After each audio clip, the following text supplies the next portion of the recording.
Do you know what happens in the last scene of the Matrix Revolutions? It's the grand finale of the trilogy.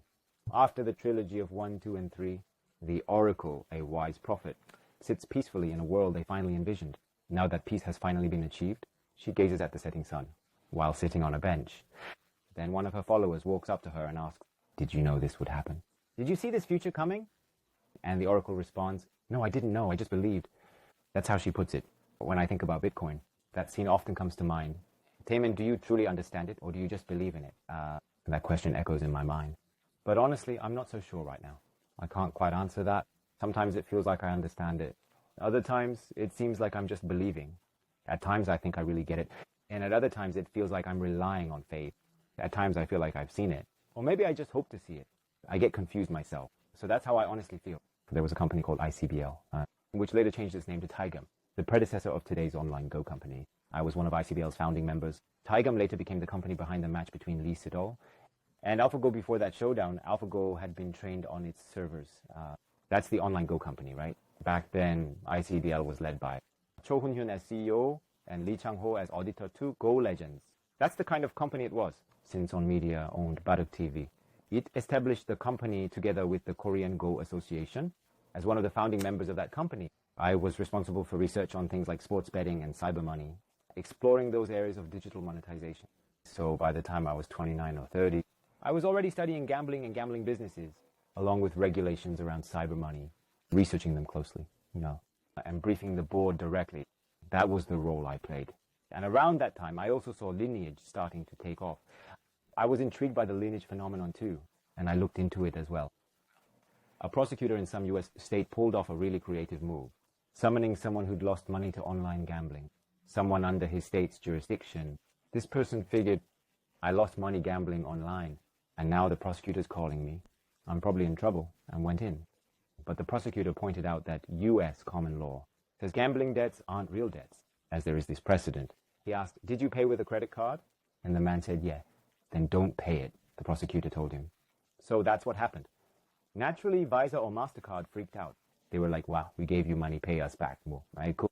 But the prosecutor said, "Don't pay, I've got your back," he added. So the guy didn't pay up, and the credit card companies had to do something. They started checking for gambling and blocked credit cards entirely from online gambling payments. Since either way, in the US, those debts didn't have to be paid anymore. And there are a few other interesting legal cases too. Like this one time, a dad left the house to go on a trip, and his son turned the place into a gambling den. He invited gamblers and ran games.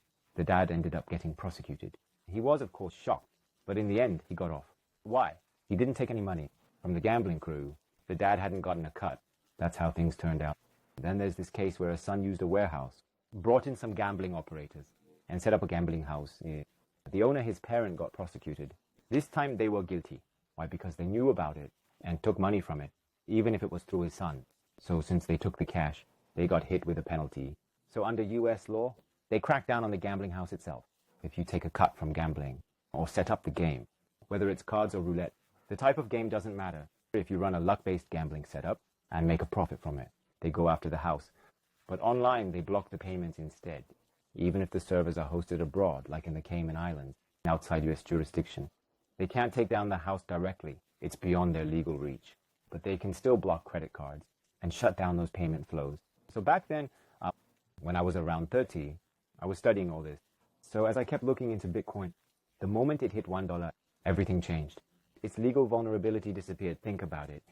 Once it surpassed $1, people could just gamble with it. And the US government had no way to stop it. If it went through the banking system, they could regulate the banks.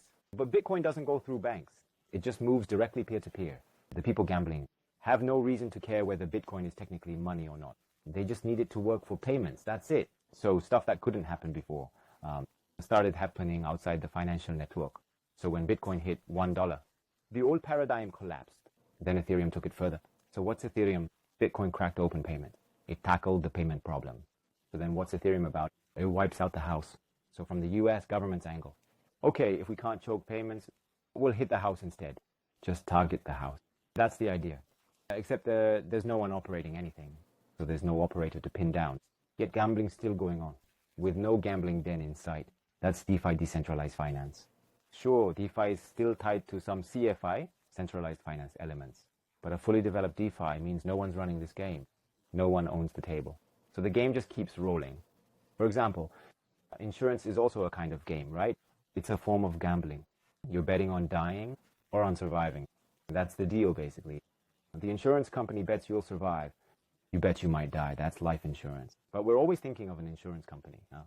But if people with shared risk profiles come together and use DeFi protocols to run the bet and stake Bitcoin as collateral, sure, there are some technical hurdles, but let's set those aside for now. Just assume it works and lock in Bitcoin. If the computer auto-runs it once the terms are met, then the government's got no house to hit, no insurance company in sight. If Bitcoin broke through the payment barrier, then Ethereum is breaking the house itself. If there's no house left to go after, gambling becomes governed by algorithms and effectively becomes finance. In theory, financial companies are done for. That's where this thinking takes us. So Bitcoin broke the dam, and Ethereum builds on it.